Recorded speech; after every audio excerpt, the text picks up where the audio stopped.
La velocitat de segellat de la màquina de costura de llauna semiautomàtica es fixa en 23 llaunes per minut.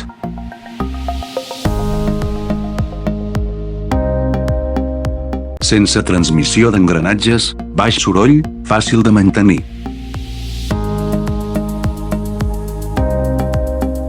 Segellar la llauna mentre col·loca la llauna, millora la productivitat dels treballadors.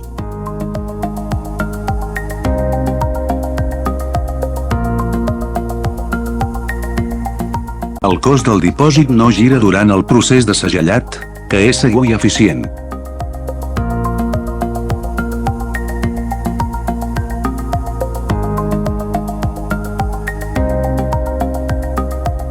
Aplicable a llaunes, llaunes d'alumini, llaunes de plàstic i llaunes de paper. És un equip d'embalatge ideal per a alimentació, begudes i altres indústries.